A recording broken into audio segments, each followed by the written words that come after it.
শ্রীমা ভাসিত সম্মুখে জীবন কথা পর্ব 14। স্বামী শান্তানন্দের কাছে ঠাকুর প্রসঙ্গ। ঠাকুরের সাধন অবস্থায় কত রকম প্রলোভনের জিনিস দেখে তিনি জড়সড় হতেন এবং সেসব প্রলোভনের জিনিস তিনি চাইতেন না। একদিন তিনি পঞ্চবটিতে হঠাৎ দেখলেন একটি ছেলে তার নিকটে এলো। তিনি তাতে চিন্তা করতে লাগলেন, এ আবার কি হলো? তখন মা বুঝিয়ে দিলেন, মানস পুত্ররূপে ব্রজের রাখাল আসবে। যখন রাখাল এলো তখন তিনি বললেন, এই আমার সেই রাখাল এসেছে। তোমার নামটি কি বলো দেখি? রাখাল। হ্যাঁ হ্যাঁ, ঠিক ঠাকুর যেমন পঞ্চবটিতে দেখেছিলেন ঠিক তেমনই। তেলোভেলোর মাঠে মাকে একা ফেলে সঙ্গীতে চলে যাওয়া ও ডাকাত দম্পতির গল্পে কিছু অসামঞ্জস্য থাকায় পরবর্তীকালে ভক্তরা সে বিষয়ে মাকে বারবার জিজ্ঞাসা করায় মা একদিন স্বামী ঈশানানন্দকে একান্তে বলেছেন, দেখো দেখি বারবার ডাকাতের গল্প। আমি বলতে চাই না, লক্ষ্মী শিবু ওরা সব সঙ্গে থেকে ফেলে গেল। এখন ওই কথা উঠলে তারা মনস্তাপ করে, সংকোচ হয়। আর হাজার হোক একটা অন্যায় করে ফেলেছে।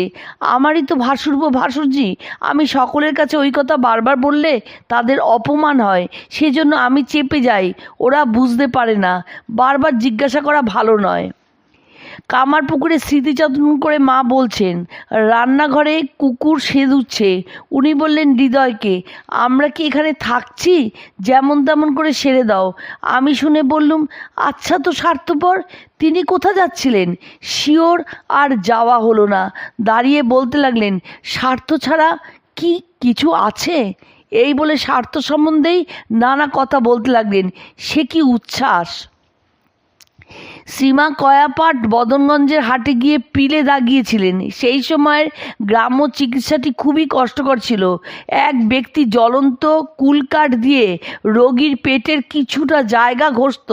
মা যখন স্নান করে কয়াপাটের হাটে শিব মন্দির দরে পিলে দাগানোর জন্য উপস্থিত হলেন, তখন কয়েকজন তাকে ধরতে এলো যাতে তিনি যন্ত্রণার চোটে দাগানোর আগে উঠে না পড়েন।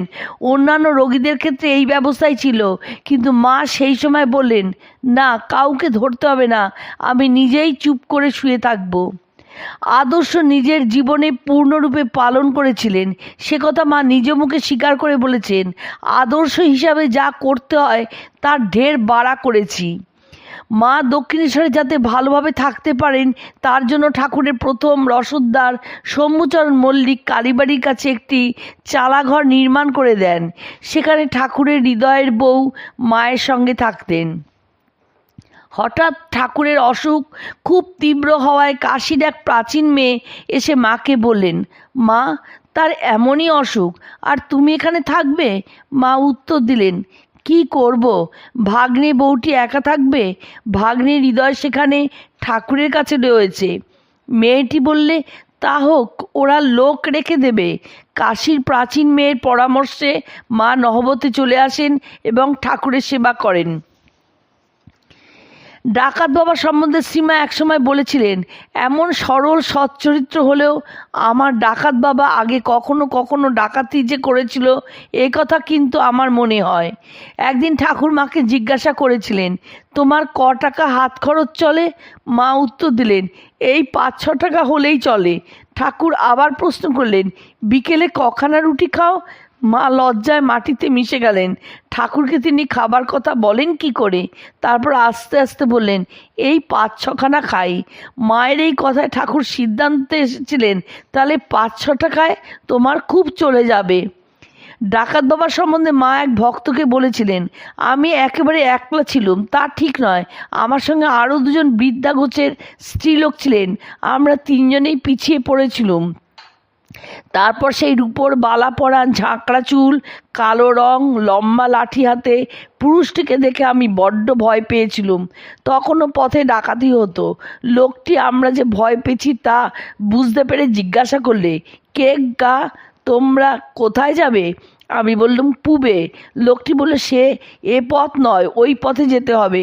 আমি তবু নে দেখে সে তখন বললে, ভয় নেই, আমার সঙ্গে মেয়ে লোক আছে, সে পিছিয়ে পড়েছে।